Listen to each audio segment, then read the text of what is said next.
गुरुर्ब्रह्मा गुरुर्विष्णु गुरुर्देवो महेश्वरः गुरुसाक्षात् परब्रह्म तस्मै श्री गुरवे नमः।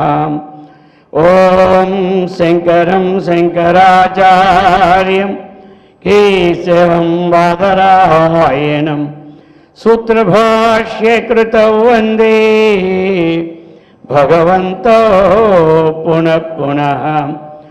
ओम युक्ताहार विहाराय विविक्तस्थलवासिने मलयालयतीन्द्राय ब्रह्मनिष्ठाय ते नमः। ओम कृष्णं कमलपत्राक्षं पुण्यश्रवणकीर्तनं वासुदेवं जगद्योनिं नौमि नारायणं हरिम्। ओम सर्वमंगलमांगल्ये शिवे सर्वार्थसाधिके शरण्ये त्र्यंबके गौरी नारायणी नमोस्तुते। ओम सहना भवतु सहनौ भुनक्तु सह वीर्यं करवावहै तेजस्विनावधीतमस्तु मा विद्विषावहै। ओम शांति। हरिः ओम तत्सत्। ओम हरे राम राम राम हरे हरे।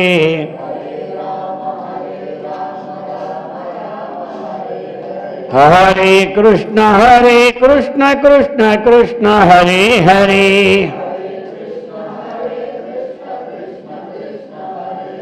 हरे राम राम राम हरे हरे।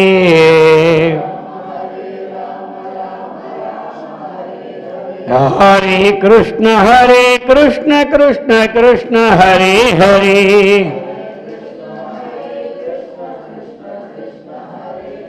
गोपाल कृष्ण भगवान की, सद्गुरु महाराज की, जगदम्ब माता की।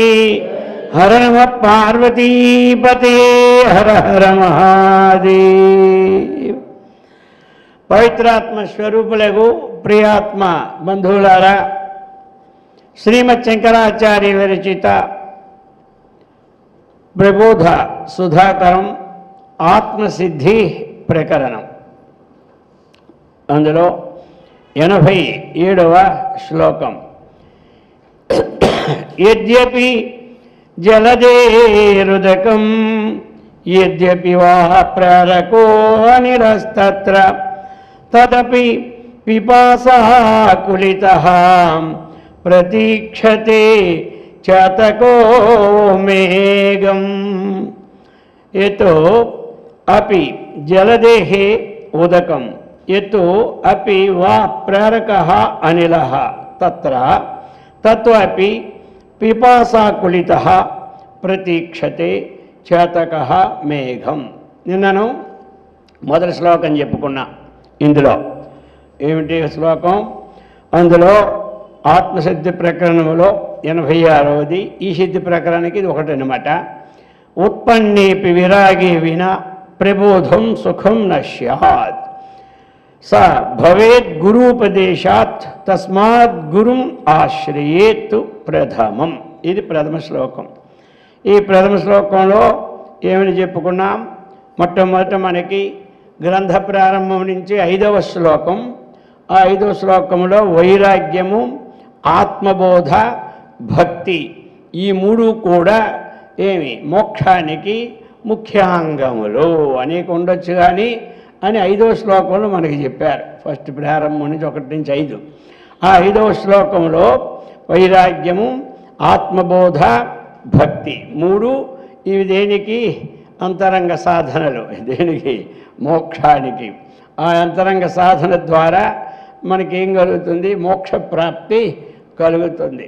పతంజలి ఎలాగైతే యమనియమాసన ప్రాణాయామాలు ప్రత్యాహారం వరకు సంప్రజ్ఞా సమాధికి బాహ్య సాధనలు చెప్పి ధారణా ధ్యాన సమాధిలో అంతరంగ సాధనలో చెప్పినారు.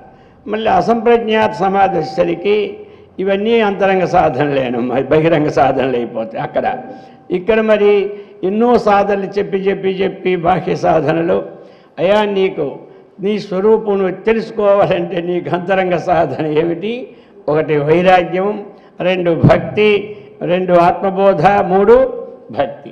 ఆ వైరాగ్యం అన్నటువంటిది 6 ప్రకరణాల్లో బోధించేశాడు మనకి, అర్థమైంది కదా. ఇప్పుడు 7వ ప్రకరణం నుంచి ఏమిటి? ఆత్మసిద్ధి.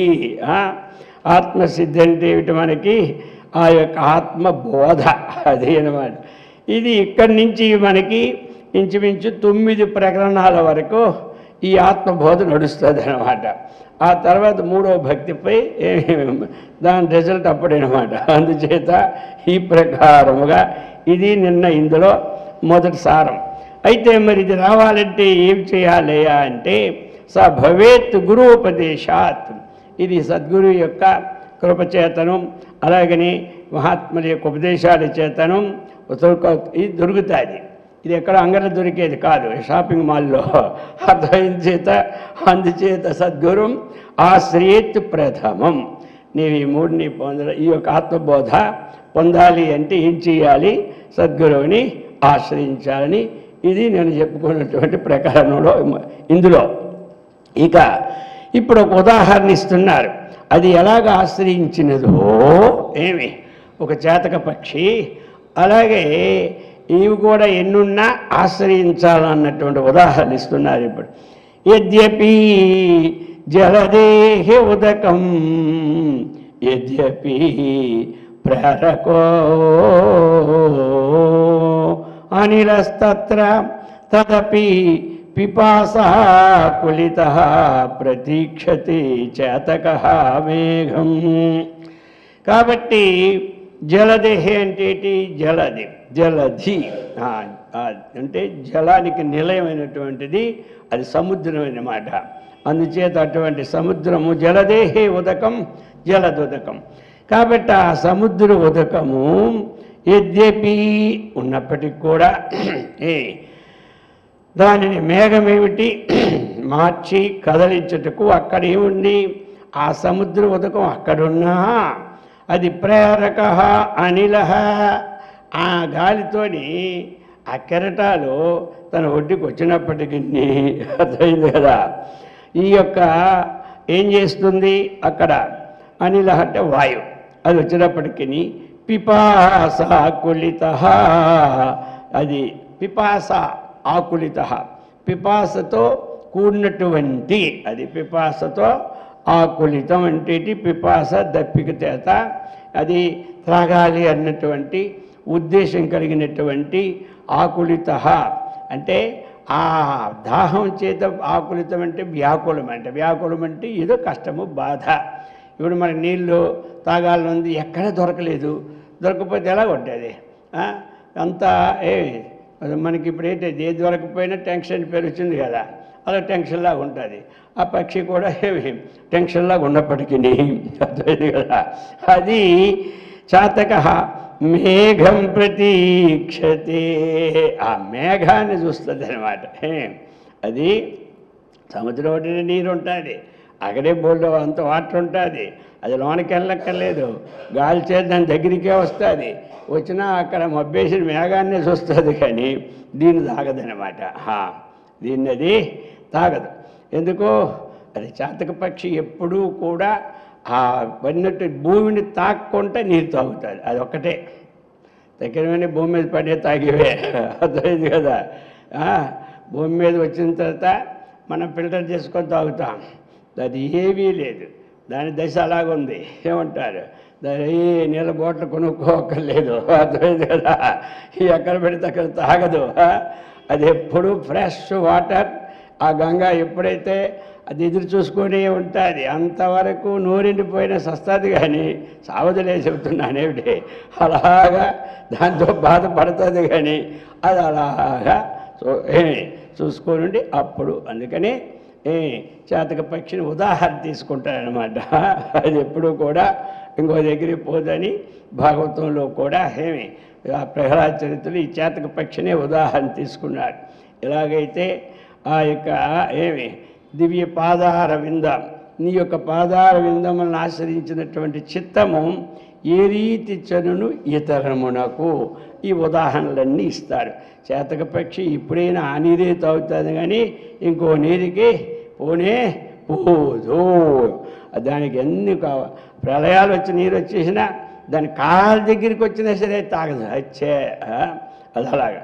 ఆ విధముగా ఇక్కడ చెప్తూ ఉన్నారనమాట. దేనికంటే ఈ ఉదాహరణ ఆ విధముగా మనకి ఎన్ని శాస్త్రాలు మన ముందు ఉన్నప్పటికీ అనంత శాస్త్రములు తక్కువ, కోకొల్లలనమాట మనకి. అందులోనికి అనంతమైన వేదశాస్త్రాలు ఎదురుగా ఉన్నప్పటికీ కూడా, అవి మనం చూస్తున్నప్పటికీ కూడా అది మనకి ఎలాగంటే ఆ చేతక పక్షి మేఘాన్ని చూసుకొని ఎప్పుడు పడుతుందా అని చూస్తుందో, ఆ యొక్క నీరు ఉన్నప్పటికీ అది నీరు తాక్కుంటా ఆ మేఘం నీరు ఎప్పుడు కురుస్తో చూస్తుందో, అలాగే సాధకుడు ఎన్ని శాస్త్రాలు ఉన్నప్పటికీ ఆ శాస్త్రసారాన్ని చక్కగా గ్రహించి జీవన్ముక్తుడైనటువంటి అటువంటి విదేహముక్తుడా జీవన్ముక్తుడు ఏదో ముక్తి ఉండాలి, అర్థమైంది కదా. స్థితప్రజ్ఞుడు అటువంటి గురువునికి వాక్యులు ఎప్పుడు విందామా అన్నటువంటి చాతపక్షి ఎదురు చూసేటట్టుగా ఇది కూడా ఆ వాక్యాలనే స్వీకరించాలి అన్నటువంటిది. అవి ఎలాగైతే శ్రేష్టమైన జలమో అలాగే అనుభోజ్యుడైనటువంటి శ్రోత్రియం బ్రహ్మనిష్టం అంటాం కదా, అటువంటి వారి ద్వారా ఎన్ని శాస్త్రాలు ఉన్నా ఆ శాస్త్రాలన్నీ ఏమిటి అంటే అనేక సందేహాలను ఉత్పాదన చేస్తాయి. చదువు వచ్చినోడికి ఉత్పాదన చేస్తాయి, వచ్చినోడికి ఇంకోటి ఉత్పాదన. ఈ శబ్దం ఇక్కడ ఎలా వచ్చింది అడిగదనమాట. ఈ శబ్దం ఇక్కడ ఉండకూడదు కదా, ఈ శబ్దం ఎలా వచ్చింది, ఈ శబ్దానికి మళ్ళీ శబ్ద కల్పతను చూసుకొని దాని డిక్షనరీ ఆ శబ్దానికి పదార్థాలు ఉంటే అప్పుడు ఇది అన్వయించింది అనుకోవాలి. ఇది పెద్ద ఇది అరణ్యం అన్నమాట. అమరంలో దీనికి 20 మంత్రాలు ఉన్నాయి కాబట్టి ఒకటి ఇక్కడ జరిగిపోయింది. అది ఒకటి నానార్థాలు ఉంటుంది. ఒక గ్లాసులు వనం పట్టుకురా అన్నాము. ఇప్పుడు అందరికీ కూడా ఆశ్చర్యం అయిపోతుంది, వనం అంటే ఏమిటో. వనం ఏమిటి, గ్లాసులు ఏంటి, గ్లాసులో వనెక్కబడుతుందని. అది నానార్థాల్లో వనం అంటే నీరనమాట, అర్థమైంది కదా. జలము వనము. అందుకనే పూర్వం మనం చిన్నప్పుడు చదువుకున్నప్పుడు నానార్థాలు ఒక పక్క రాసుకోమంటాడు, పర్యాయ పదాలు ఒక పక్క రాసుకోమంటాడు, అర్థమైంది కదా. అది ఈ ప్రకారముగా సారాంశం ఏమిటి అంటే ఎన్ని శాస్త్రాలు ఉన్నా ఆ శాస్త్రాలు ఎన్ని బోధించినా అది మనకి కరెక్ట్ అయినటువంటి ఆన్సర్ని ఇవ్వలేవు. ఆ శాస్త్రాలని అవగాహన చేసుకుని దాన్ని ఆచరించినటువంటి వారిని ఆశ్రయించాలి. ఆ నీళ్ళున్నప్పటికీ చేతక పక్షి ఎలాగా ఆ వర్ష బిందువు ఎప్పుడు వస్తుందని ఆశ్రయిస్తాదో అలా ఉండాలని దీని తాత్పర్యం.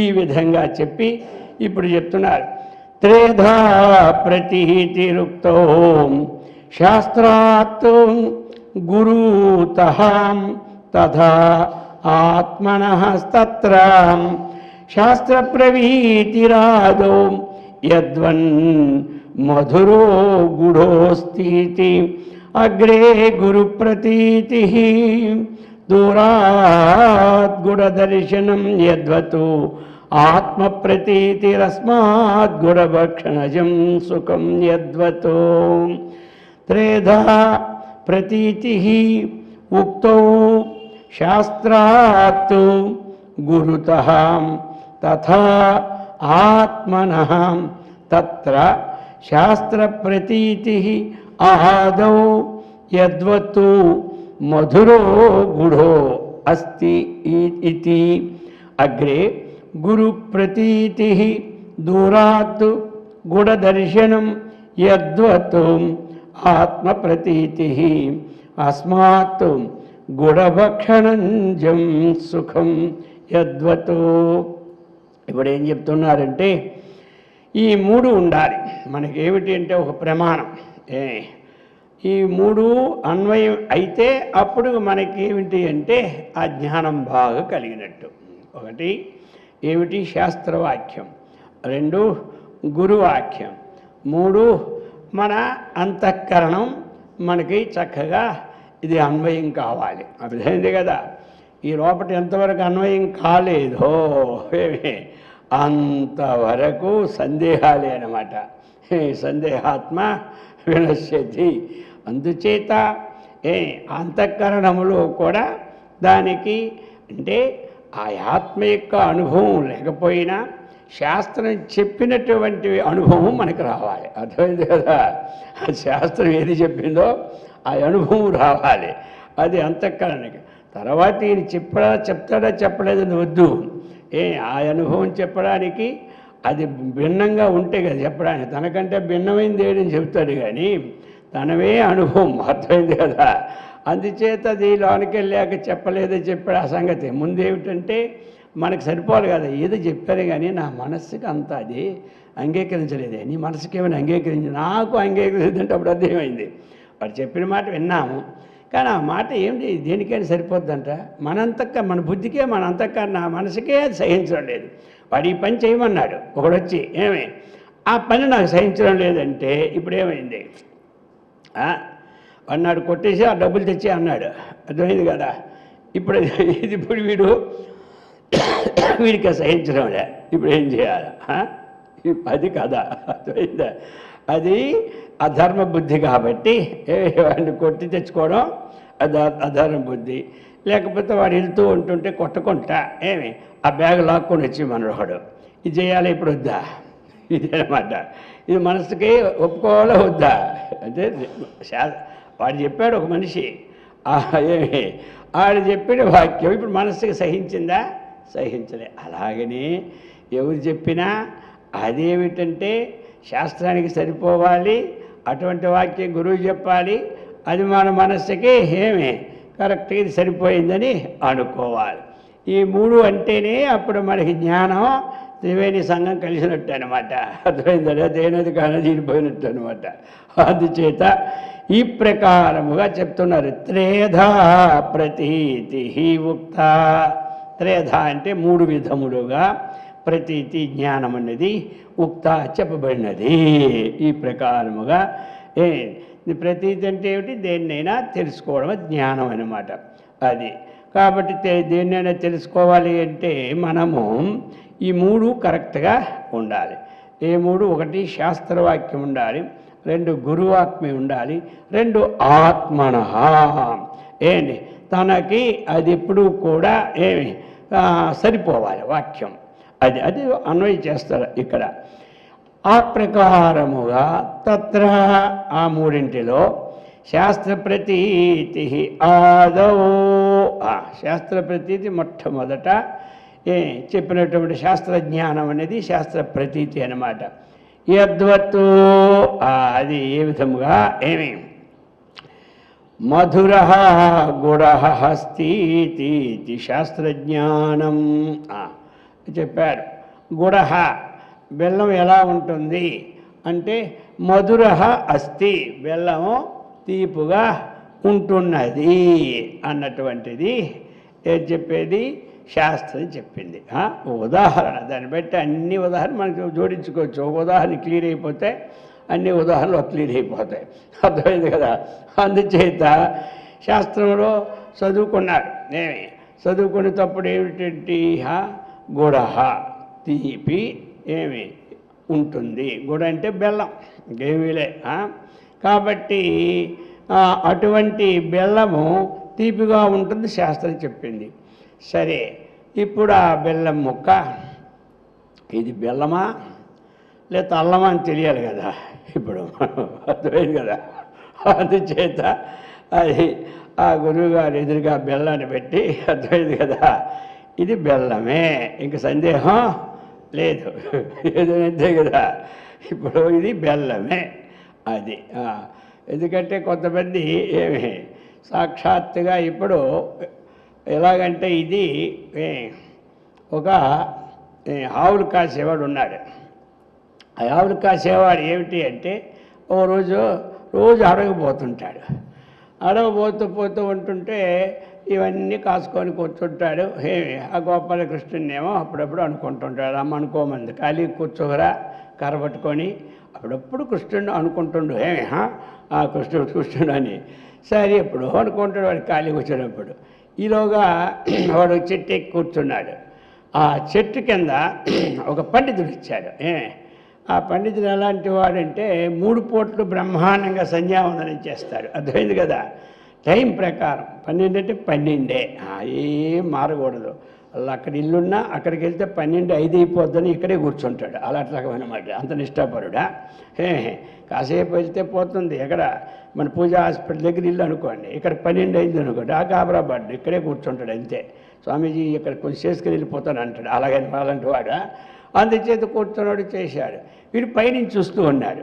చూస్తూ ఉంటుంటే వీడు ఆయన ఏం చేశాడు, మొట్టమొదటి ఎవరైనా ఏం చేస్తారు, మొట్టమొదట ఆ పవిత్ర నీళ్ళు చల్లుకొని ఓం భూ ఓం మహా ముక్కు పట్టుకొని ఓం తెస్తాడు కదా, బాగా చేసుకున్నాడు. వీడికి ఎక్కడంటే విచిత్రంగా కనబడింది. ఆ మంత్రాలు తంత్రాలు అర్థం కాదు, కానీ ఈ ముక్కు పట్టుకోవడం అంటే వీడికి మహా ఉత్సాహం అయిపోయింది. ఎట్టి ఇలా పట్టుకుంటాడు అని. ఆ తర్వాత సంధ్యావందరావు కానీ కిందకి ఒక గెంతు గెంచాడు, ఎక్కడ కొమ్మ మీద తన్న. ఆయన హడ్లిపోయాడు, ఎవడు ఏదో భూతమో దెయ్యం వచ్చి పడిపోయింది ఏమని. వీడు గురువుగారు వాడి పేరు పెట్టాడు గురువు అని మాత్రం. ఆ పని తెలివి వచ్చింది వాడిగా. కాబట్టి మీరు ఇలా ముక్కు పట్టుకున్నారు కదా, దాని సంగతి ఏదో ఒకసారి చెప్పాలి నాకు అన్నారు. నువ్వు ఆవులు కాసుకుని నీకెందుకురా ముక్కు పట్టుకోవడం దండగా, నువ్వు ఆవులు కాసు నీ అలా కుదరదు, ఆ ముక్కు పట్టుకుంటే ఇది దాని సంగతి చెప్పాలి. ఇంక ఇది లేకపోతే నేను మీ పాదాలు పట్టేసుకుంటానన్నా, నువ్వు పట్టుకోకు, ఇప్పటికే నేను మడి మీద ఉన్నాను, అర్థమైంది కదా. నువ్వు స్నానం చేసావో లేదో పాడుగా తెల్లవాలేసా, అందుచేత అయితే చెప్పేస్తాను పో, వీడు బాధ వదిలించుకోవాలని. అప్పుడు చక్కగా ఇక ఇదిగో ఇలాగ గాలి తీయో, ఇలా పట్టుకొని ఇలా వదులు అని 3 సార్లు చెప్పేశాడు. ఎలా వీడి బాధ వదిలించుకోవాలి ఆయన. అయితే దీనివల్ల ఏమిటి ప్రయోజనం అన్నాడు. వాడు ప్రయోజనం ఉంటావా, ఎక్కడికి వెళ్ళినా ప్రయోజనం ఉండాలి కదా. ప్రయోజనం అనిర్దిశ్య మందోపి నా ప్రవర్తతే, అందేమీ లేదు. నీకు ఏ దేవుడు ఇష్టమైతే ఆ దేవుడు సాక్షాత్కారం అయిపోద్ది అన్నాడు. వీడికి తెలిస్తే కదా. వెంటనే వాడు ఈయన వెళ్ళిపోయి ఆయన స్నానం చేశాడు, చూశాడు కదన్నీ. ఒక అమ్మ కొట్టాడు, కమ్మ మీద కూర్చొని ఇంకా అలా బొట్టు గిట్టేం లేదు పాపం, ఆయన బొట్టు ఉంది కానీ. ఇక ఈయన అలా కూర్చొని ఈ కృష్ణుని మనసులో పెట్టుకొని ఆ ముక్కు ఇలా పట్టుకున్నాడు. పట్టుకునేసరికి ఏమైపోయాడంటే ఆ ముక్కుని అలా 2 ముక్కులు మూసాడు, మర్చిపోయాడు. గాలి వదలడం తీరు పట్టుకోవడం ఇలా పట్టించుకున్నాడు. చూశాడు కృష్ణుడు అక్కడ మనసులో కృష్ణుని ధ్యానించాడు కదా. కృష్ణుడు చూశాడు, ఒరే కొంప మొలిగిందిరా, కాసేపు ద్వారకా నా దగ్గరికి వచ్చినట్టుందని చెప్పి వెంటనే శ్రీకృష్ణ పరమాత్మ ఇంకా తడువు చేయకూడదు. ఎందుకంటే ఆయన ఎక్కడో పిల్లలేదు కదా, ఎక్కడి నుంచి పిలిస్తే లేట్ అవుద్ది. ఆయన అలా చూస్తుంటే ఎక్కడ చూస్తే అక్కడికే వచ్చేస్తాడు. వెంటనే వచ్చాడు, ముక్కు వదిలి అంటాడు. దిగా చూస్తున్నాడు. ఏంటి సంగతి ఎలా చూస్తున్నావు, నువ్వెవరు అన్నాడు.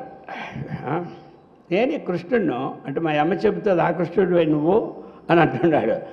అదే నువ్వు కూడా ఆవును కాస్తావాడు కదా. అవును కాస్తున్నాను. సరే నువ్వు ముందు ముక్కు పుట్టి వదిలి మాట్లాడుతాను అన్నాడు. అడు ముక్కు వదులుకోవటం ఇలా కొడుతున్నాడు. వదిలాడు. వదిలిన తర్వాత ఇప్పుడు ఒక మాట, నాకేంటి డౌట్ వచ్చింది, నేను ఆవులకు తీసుకొస్తుంటా. ఇక్కడ ఒక వాల్ పోస్ట్ మీద శ్రీకృష్ణ తులాభరణ బొమ్మ ఉంది. అక్కడ ఒక కృష్ణుడు ఉన్నాడు, ఆయన నువ్వు ఒకటేనా వేరే అని అడిగాడు.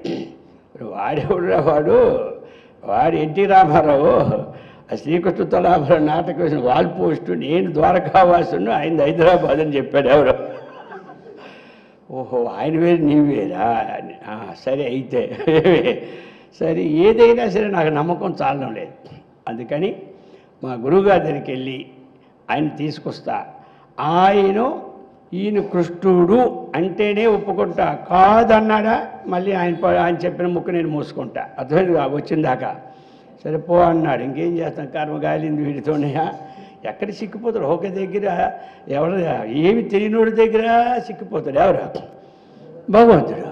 అంత తెలిసి వేదాలు చదువుతున్న వాడికి చెక్కడు ఏమే. అందుకే కదా చెక్కడు అని ఒక పద్యం ఉందని ఇప్పుడు ఎందుకు కదా. అందుచేత ఈ ప్రకారముగా ఆయన వెళ్ళాడు. ఇదంతా ఎంతసేపు జరిగి చెప్పండి. పాపం ఆయన నడుచుకొని వెళ్ళాడు. అక్కడికి దగ్గరే ఊరు కిలోమీటరే.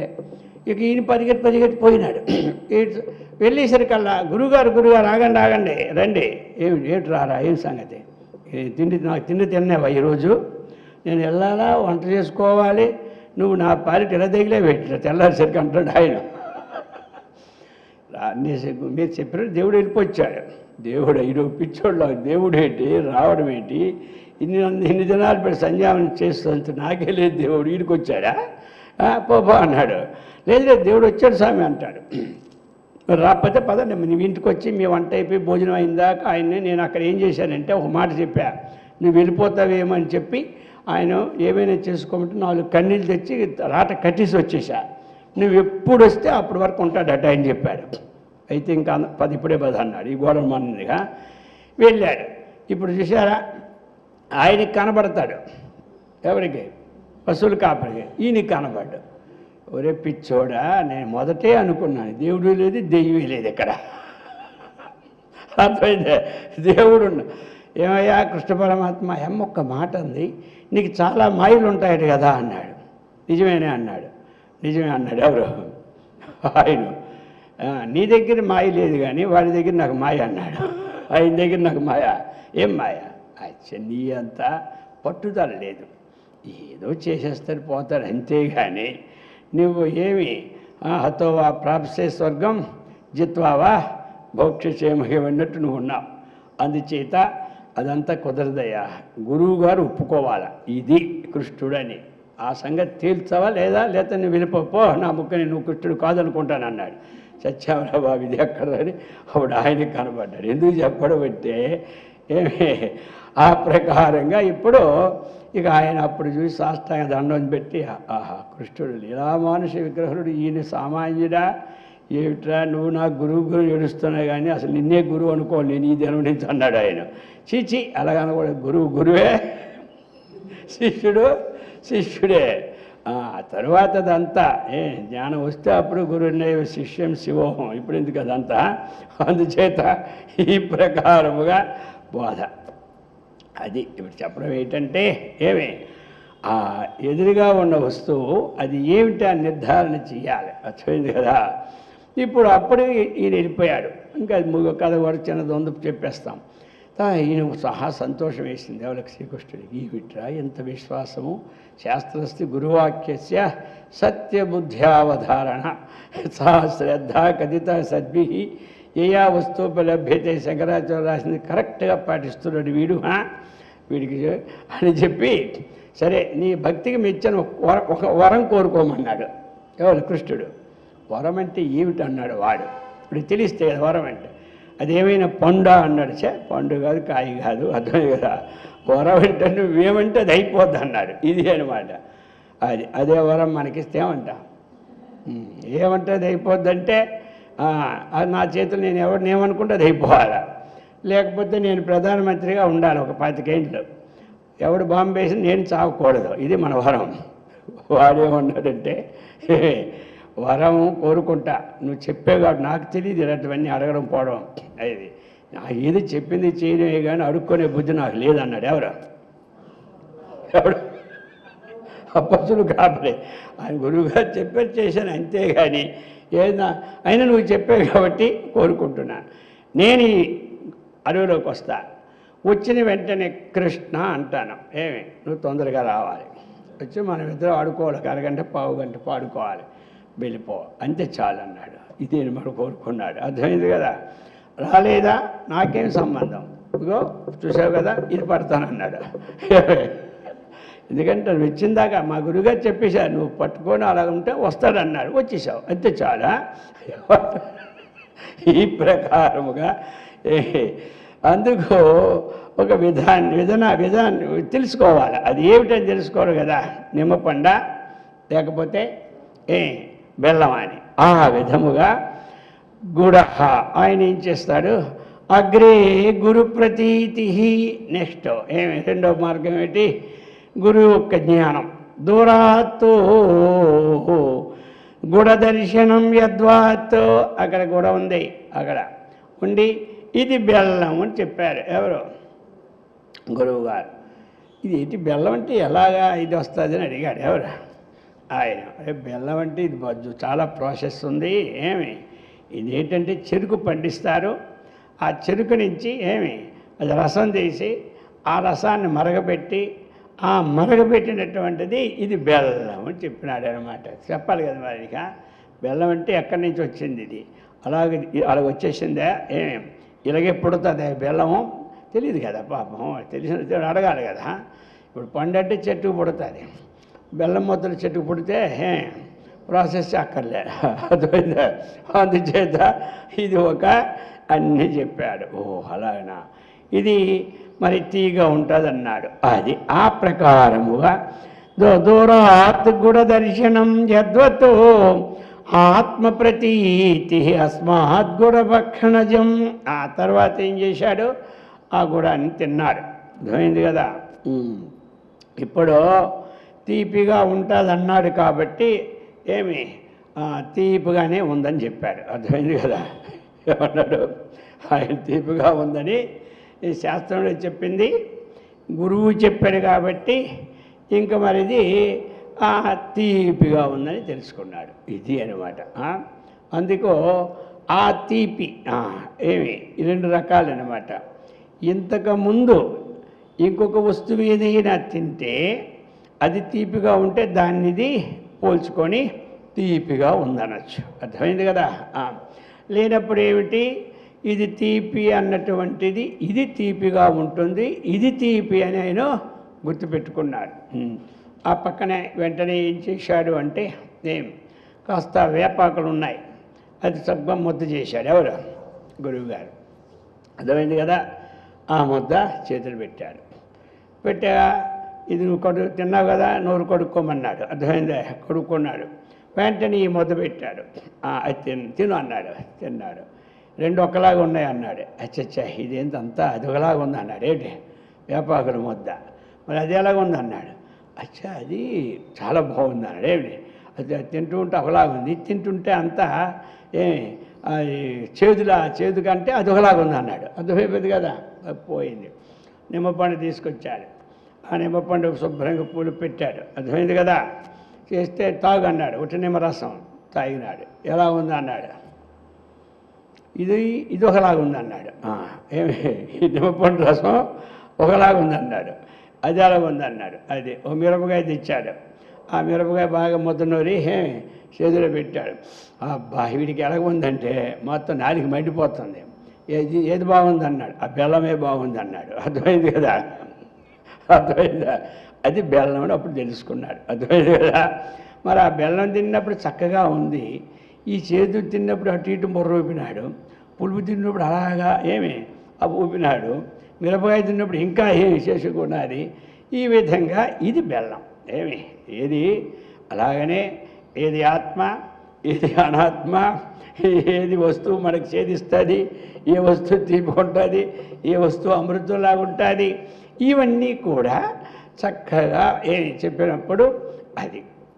అందుచేత ఆ విధముగా ఆత్మ ప్రతీతి అస్మాత్ భక్షణజం. ఆత్మ ప్రతీతి అంటే అంతఃకరణంలో ఆయనకి ఆ జ్ఞానం కూడా కలిగింది. అది ఆత్మ అంటే అంతఃకరణం, ఆత్మ అంటే దేహం, ఆత్మ అంటే పరమాత్మ. అది అనమాట. అర్థమైంది కదా. ఈ ప్రకారముగా అనుభవపూర్వకంగా తెలుసుకున్నట. ఇక్కడ ఆత్మప్రీతి అంటే తనకు తాను ఇది తీపి, దానికన్నా ఈ తీపి వేరేగా ఉంది, ఈ పులుపు కన్నా వేరేగా ఉంది. ఇది తీపి అని ఒక నిత్యం కలిగింది. తీపి తిన్నప్పుడు ఉన్నటువంటి నాలుక సుఖము ఈ మూడు తిన్నప్పుడు రాలేదు. అందుచేత ఏమిటి భక్షణజం యత్సుఖం, ఏ సుఖమైతే అది కలిగిందో అలాగనే ఈ మూడు కలిస్తే ఏ జ్ఞానమైనా వస్తుంది. అలాగనే శాస్త్రం ఉపనిషత్ చెప్తుంది మనకి, అర్థమైంది కదా. ఆ పరమాత్మవే నీవు. ఇక గురువుగారు చెప్తారు తత్వమసి మహావాక్యం ద్వారా ఆ బ్రహ్మమే నీవు. ఈ రెండు కట్టి తాను అన్వయం చేసుకొని ఆ బ్రహ్మమే నేను అన్నటువంటి విజ్ఞానము. ఇంతవరకు మనకి వాడి బెల్లం తినడు బెల్లం అని విజ్ఞానం తెలిసింది కదా. ఏమి అలాగని అనాత్మ విషయాలన్నీ విశదీకరించి ఈ ఆత్మ విషయాన్ని, దీనికి ఉన్నటువంటి శక్తిని, దీనికి ఉన్న మాధుర్యాన్ని వాటిలో లేదు అన్నటువంటిది వాని చేతే అనిపించి, అర్థమైంది కదా. ఆ తత్వనిష్ఠగా చేసినటువంటి శక్తి మంతుడు ఉండాలి. అది చెప్తున్నారు. ఈ ప్రకారముగా చెప్పి ఇప్పుడు ఇంకా చెప్పబోతున్నారు. ఇక ఈ యొక్క వస్తువు స్థూల దేహం ఉన్నాయి, ఇంద్రియాలు ఉన్నాయి, ప్రాణం ఉన్నాయి, ఇవన్నీ ఇక వీటి విషయాల్ని ఇప్పుడు వ్యక్తపరుస్తారన్నమాట. 90 అలాగని 90, 91 అర్థమైంది కదా. అది 92 ఇలాగే మొత్తం సెట్గా ఇచ్చారు. కాబట్టి ఇప్పుడు ముందు 90, 91 ఒకటి చదువుదాం. రసగంధ రూప శబ్ద స్పర్శా అన్యే పదార్థాశ్చ కస్మాదనుభూయంతే నో దేహాన్నేంద్రియగ్రామాత్ మృతదేహేంద్రియవర్గో యతో జానాతి యతో న జానాతి దాహజం దుఃఖం ప్రాణశ్చేన్నిద్రాయాం తస్కర బాధాం న కిం వేత్తి. రస గంధ రూప శబ్ద స్పర్శా అన్యే పదార్థాః చ కస్మాత్ అనుభూయంతే నో దేహాత్ నా ఇంద్రియగ్రామాత్ మృత దేహ ఇంద్రియవర్గః యతో న జానాతి దాహజం దుఃఖం ప్రాణః చేత్ నిద్రాయాం తస్కర బాధాం న కిం వేత్తి. చెప్తుంటారు. ఇప్పుడు ఏమిటి అంటే ఈ ప్రాణాలు మనకి, అలాగనే ఇంద్రియాలు, అలాగనే దేహము, ఇవన్నీ కూడా తెలుసుకునేవి కావు. తెలుసుకునేవాడు ఒకడు ఉన్నాడు అన్నటువంటి విషయాన్ని ఇక్కడ చెప్పబోయి, ఇక అన్యే ఏమిటి, అన్య అంటే ఏమిటి, తనకంటే భిన్నమైనటువంటివి. అన్య అంటే ఇవన్నీ తనకంటే భిన్నమన్నమాట. అవి ఏమిటయ్యా అంటే రస అంటే ముందు వెనక ముందు ఉండొచ్చు, కొంతమంది ముందు పెడితే వెనక పెడతారు, అర్థమైంది కదా. అది రస గంధ రూప శబ్ద స్పర్శ. మనకి తర్వాత శబ్ద స్పర్శ రూప రస గంధ.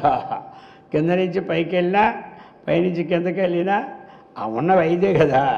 అది ఇటు నుంచి అటు పెట్టుకోవచ్చు, అటు నుంచి ఇటు పెట్టుకోవచ్చు. అందుచేత కాబట్టి ఇవి ఇవేమిటి అంటే 5.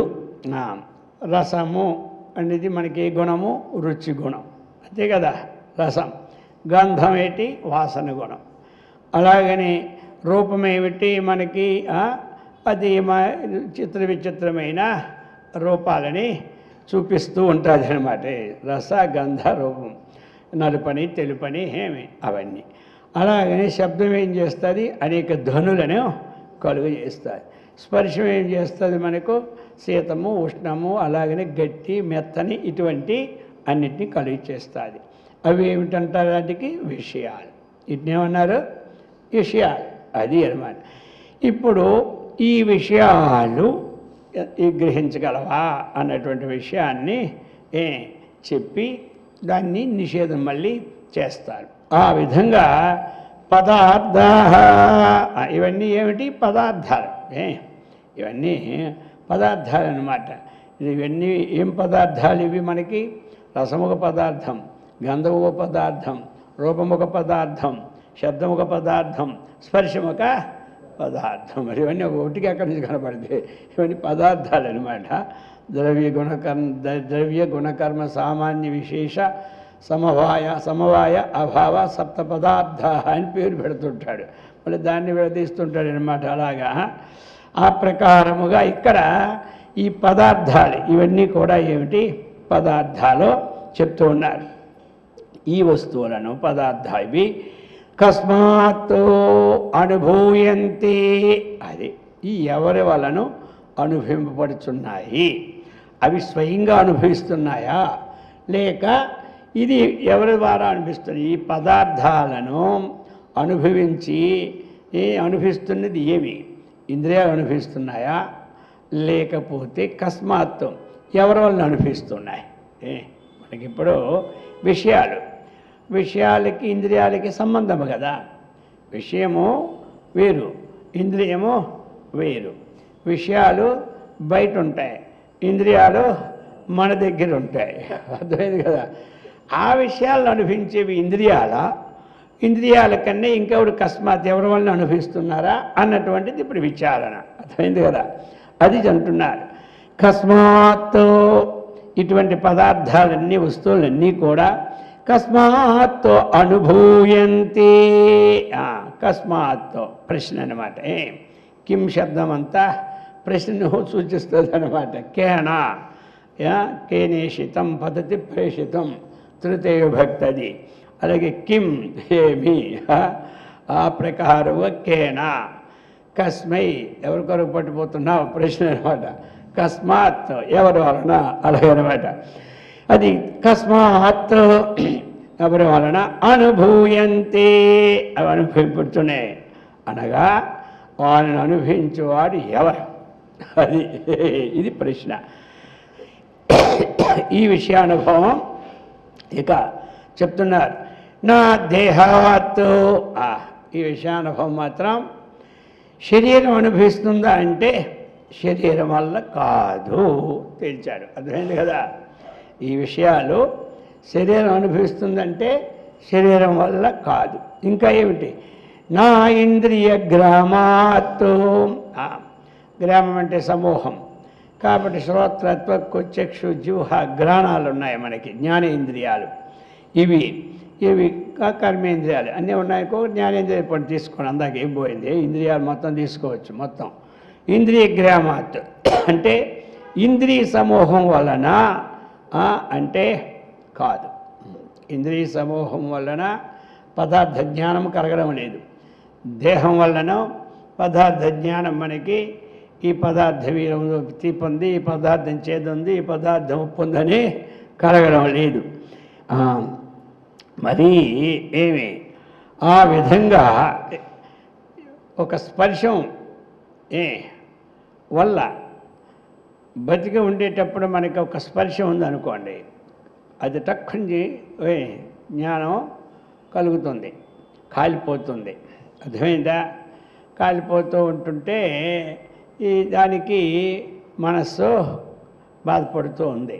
అదే ఇప్పుడు మనం చనిపోతాం. చనిపోయిన తర్వాత అక్కడ కాల్చిస్తూ ఉంటుంటారు. ఇప్పుడు దేనికి ఈ జ్ఞానం ఉంది? అర్థమైంది కదా. ఇక కాలిపోయి పడపడలు ఆడుతూ ఉంటుంటా అక్కడ దేనికైనా జ్ఞానం ఉందా? ఈ కాలిన జ్ఞానం దేనికి లేదు. జ్ఞానం ఉన్నదంటే టక్కు లేచిపోతాం అక్కడి నుంచే. రే బాబు నన్ను ఎందుకురా కాల్చిస్తున్నాను వాడికి అలాగేనట. పాపం మరి చచ్చాడు, పడిపోయాడు. వాడికి వచ్చారు, లాభం లేదు, వీడి పోతాం దెయ్యమా, వీడు మన తినేస్తాడు కూడా అంటే వాడికి ఏదో పాపం పూర్వజన్మ కర్మ కాసేపు అక్కడ మళ్ళీ మారింది. మారేసరికి ఈవిడికి ఏమి చేశాడు? అర్థమైంది కదా. ఈవిడు లేదు ఇంతవరకు ఎప్పుడైనా లేచింది శవం, లేచి అలవాటు అది దెబ్బ దెబ్బకి అది ఉంటుంది కాల్చావు. అందుకని మనల్ని ఉంచను అక్కడ. పొమ్మంటారు, వాళ్ళు చూసుకుంటారు ఆ సంగతి. అది పెట్టేసిపోవడమే. అది బైక్ లేచిందని కాలాలాగా ఒక్కరు నన్ను కొడతారు. మనం చూస్తే అయ్యయ్యో కొట్టేసాడే మా కొడుకే ఆయనకని ఏడుస్తాం అక్కడ. అందుకే మీ పని అయిపోయింది పొమ్మంటారు వాళ్ళు. అర్థమైందా? ఈ ప్రకారం అందుచేత చెప్తూ ఉన్నారన్నమాట. మృతదేహేంద్రియం కాబట్టి యతః మృతదేహేంద్రియ వర్గ అయ్యా చెప్పినారు కదా అందులో మృత దేహేంద్రియ వర్గ. కాబట్టి చనిపోయిన తర్వాత వర్గం అంటే ఇక దేహం కానీ ఇంద్రియాలు కానీ ఏమి ఈ ప్రకారంగా ఉన్నటువంటి వర్గం సమూహం అన్నమాట. ఇదంతా దాహజం ఆ శరీరాన్ని తగులుపెట్టుతుంటే దానివల్ల పుట్టిన దుఃఖము ఇంద్రియాలకు వచ్చినాయా? ఇప్పుడు కర్త ఇంద్రియం అయిందా? శరీరం అయిందా? ఏమైంది? తదు ప్రాణం కూడా చెప్పబోతాడు. ప్రాణానికి అయిందా? ఏమి దేనికైంది కర్త? ఇప్పుడు ఏమి కర్త లేదు. కాలిపోతున్నాయి కదా, కళ్ళు ఉన్నాయి కదా, ఉన్నాయి. కాలిపోతున్నప్పుడు దానికి కనుకర్త. కనుకర్త అయితే వెంటనే కన్ను అబ్బో ఎంత రావా ఇంటిలో నలుసు ఎంతెంత కాదయ్యా, కంటిలోను నలుసు ఎంతెంత కాదయ్యా విశ్వదాభిరామ, ఇంత నలుసు పడితేనే కంటి బాధపడి వస్తున్నాయి కదా, కాలిపోతుంటే ఊరుకుంటుంది కన్ను. అందుచేత ఈ ఇంద్రియాలు ఏమి కర్త కావు పోతున్న దేహానికి. అక్కడేమో దేహం ఏమో కర్త కాదు, ఇంకేది కర్త కాదు అక్కడ. అది అన్నమాట. కాబట్టి అది కర్త కాదు కాబట్టి ఇంద్రియాలు నేను కాదనుకుంటున్నాం మనం. అర్థమైంది కదా? అది కర్త భోక్త అది అయితే ఇంద్రియాలే నేను అనుకుంటాం. దేహం దానికి ఎంత పడిందంటే చాలు మామూలు. అప్పుడు అర్థమైంది కదా? ఇక దానికి ఎన్ని ఆయింట్మెంట్లు రాస్తే కానీ పోనే పోదు, అంత కూర్చుందంటే చాలు. ఆ విధంగా ఇది దీన్ని బట్టే నిషేధం. అవి తర్వాత వీటికి అవి జ్ఞానం లేదు కాబట్టి ఆ ఉదాహరణ పెట్టారు ఆచార్యుల వారు. ఇంకన్నీ ఉదాహరణ పెట్టే కన్నా ఇదే బాగుంటుంది. అర్థమైంది కదా? ఈ చనిపోయిన శరీరం కాలిపోతుంటే దానికి ఏమి కాలిపోయిందని తెలిస్తే కదా అది గ్రహించే ఇంద్రియాలంటే ఇంద్రియాలకు లేదు ఆ శక్తి. అది అందుచేత ఇంద్రియాలు నేను కాదంటాడు, దేహానికి లేదు ఆ శక్తి. ఆ విధంగా ఏమి చెప్తూ ఉన్నారు. అందువలన స్థూల దేహము కానీ ఇంద్రియాలు కానీ అవి విషయానుభవకర్తలో కానీ కావు. సరే పోనీలే, అది కాకపోతే పోనీ. కానీ ఇప్పుడు చెప్తున్నారు అనుభవ ప్రాణం చేతు. ఒకవేళ ఉశ్వాస నిశ్వాస రూపమైనటువంటి మనము ప్రాణము అన్నామనుకోండి. అంటే సరే ఇప్పుడు మనం బాగా నిద్రపోతుంది. శ్వాస నిశ్వాసం ప్రాణమే ఈ పదార్థాన్ని గ్రహిస్తుంది, ఇంద్రియాలు గ్రహించవు. ఏ పదార్థాన్ని? అందుకే దేహం కూడా గ్రహించదు, ప్రాణం గ్రహిస్తుంది పదార్థాన్ని. అంటే ఇటు బాగా నిద్రపోయినప్పుడు దొంగలు వచ్చి ఏం చేస్తారు? ఆ డబ్బులన్నీ పదార్థాలు పట్టుపోతుంటే ఇదేమి గ్రహిస్తుందా? ఇదేమి గ్రహించిందే పాడా? ప్రాణంకి ఎప్పుడు వస్తూనే ఉంటుంది కదా ఉచ్ఛ్వాస నిశ్వాస రూపమైన ప్రాణము. అది ఏమైనా మన నిద్రపోయినప్పుడు మన పక్కన సెల్లో ఒకటి పట్టుపోయాడు అనుకో, ఇప్పుడు పోనీ ఇంద్రియాలు గ్రహించే సామర్థ్యం లేదు, దేహాన్ని గ్రహించే సామర్థ్యం లేదు. ప్రాణం ఎప్పుడు ఉంటుంది, రాత్రి పగలేదు కాపలా కదా మనకి. అర్థమైంది కదా? నైట్ వాచర్లాగా డే అండ్ టైం అది ఎప్పుడు ఆగిపోయిందా గోయిందా. కాబట్టి అది ఏమైనా దొంగలు పట్టుకెళ్ళిపోయిన వస్తువును గ్రహించాలి కదా మరి. అది చెప్తున్నారు. అదేంటి? ప్రాణశ్చేత్తు. మనకి ఎప్పుడది ఈ ఉశ్వాస నిశ్వాస ప్రాణం ఉన్నచో నిద్రాయాం, నిద్రించి ఉన్నప్పుడు ప్రాణం తస్కర బాధాం. అది అనమాట. తస్కర బాధాం అంటే ఏంటి? దొంగలు వచ్చి డబ్బు పట్టుకెళ్ళిపోతున్నప్పుడు ఆ బాధను సవేత్తికి ఆ ప్రాణం ఏమైనా తెలుసుకుందా? దేహం పట్టుకుని పోయిందయ్యా, నిద్రపోయింది, ఇది పోయింది. మన గాలి వస్తుందా లేదా? వస్తూనే ఉంది గాలి. ఈ గాలి ఏమైనా ఏదో పదార్థాన్ని గ్రహిస్తుంది అంటే అది గ్రహించే అసలే లేదు. అది పోతుంటేనే ఏమే గ్రహించింది అయితే ఏమవుద్ది, ఆగో ఎక్కడ పడిపోతున్నా అన్నాడు కదా. అందుచే దానికి కూడా అది లేదని చెప్తున్నారు. సమేత్తి కిం, ఆ ప్రాణం ఏమైనా తెలుసుకుంటున్నదా పోతూ ఉంటుంటే, అందుచేత ప్రాణము కూడా ఆ విషయ జ్ఞానాన్ని పొందడానికి కర్త కాదు. అర్థమైంది కదా. ఇక్కడ ఏమిటంటే పదార్థాన్ని గ్రహించేవి స్వయంగా ఇంద్రియాలు జడములే, గ్రహింపలేవు. అలాగనే దేహము జడమే, అలాగే ప్రాణము జడమే అన్నటువంటి విషయాన్ని ఇందులో మనకి కలుగు చేశారు. అది కలుగు చేసి ఇప్పుడు అది కర్త అంటే అది కర్త లేదు. మనం వెళ్ళాం ట్రాన్స్లేషన్, ఇక్కడి నుంచి అక్కడ ట్రాన్సాక్షన్ చేస్తున్నాం, అక్కడి నుంచి ఇక్కడ ట్రాన్సాక్షన్ చేస్తున్నాం.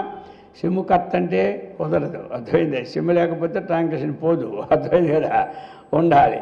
కానీ ఈ సిమ్ముకి ఎక్కడి నుంచి వేవ్స్ వస్తున్నాయి అన్నమాట. ఆ వేవ్స్ని వస్తూ ఉన్నాయి.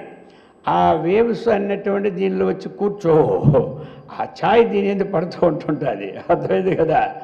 దీనిలో కూర్చుంటే ఎల్లప్పుడూ ఉండాలి. దీనిలో కూర్చుంటే 24 hours ఉండాలి. కూర్చునే శక్తి దీనికి కూర్చొని ఉండవాలి ఎక్కడ, అర్థమైంది కదా. ఆ వేవ్స్ అక్కడ టవర్ కట్ అయిపోయింది అనుకో, ఇంక ఇది ఎందుకు పనికిరాకుండా పోతుంది. 8,000 రూపాయలైనా ఎందుకు పనికిరాక జడ వస్తువు అయిపోద్ది. అందుచేత ఈ జడ మనస్సు కూడా జడము అన్నటువంటిది అది కూడా కర్త అవడానికి వీలు లేదు. అది కర్త కాదు. బుద్ధి కర్త అంటే ఇది కర్త కాదు. బుద్ధి కూడా జడమే కదా. ఆ చైతన్య శక్తి లేకపోతే ఇది ఎక్కడికి వదులుతుంది, కదలదు. బుద్ధి అన్నా అదన్నీ మనం విభాగం చేసుకున్నాం. అందుకే అంతఃకరణం ఒకటి తీసుకోవాలి. అంతఃకరణం ఒక సిమ్ అయినా అందులో అన్నీ ఎక్కించుకున్నా, అర్థమైంది కదా. దానికి 2 ఉండాలి. ఒకటి ఛార్జింగ్ ఉండాలి, రెండవది దాని పడాలి అంటే మనం ఏదైనా మాట్లాడాలి, ఈ వాట్సాప్ల ద్వారా కానీ ఇంటర్నెట్ ద్వారా మనం అటు ఇటు చేస్తే అది ఉంటేనే నడుస్తుంది. అలాగా ఇది ఒక జడ పదార్థం కాబట్టి ఇవేమీ కర్త ఉండడానికి వీలు పడదు. ఇది తీర్చారు. అందుచేత ఈ ప్రకారముగా మరి చక్కగా అటువంటి ఈ మనోబుద్ధి చిత్త అన్నిటికీ అతీతమైన బ్రహ్మనిష్ట మనకు కలిగినటువంటి దివ్యశక్తిని, అలా సత్కర్మనిష్టను, భగవద్భక్తిని, ఆత్మవిజ్ఞాన సంపత్తిని, ఆయురారోగ్య ఐశ్వర్యాన్ని కూడా ఆచార్యుల వారు అమ్మవారు ఇచ్చి సదా రక్షించుగాక. ఓం సహనా భవతు సహనౌ భునక్తు సహ వీర్యం కరవావహై తేజస్వినావధీతమస్తు మా విద్విషావహై. ఓం శాంతి శాంతి శాంతి. హరి ఓం తత్సత్.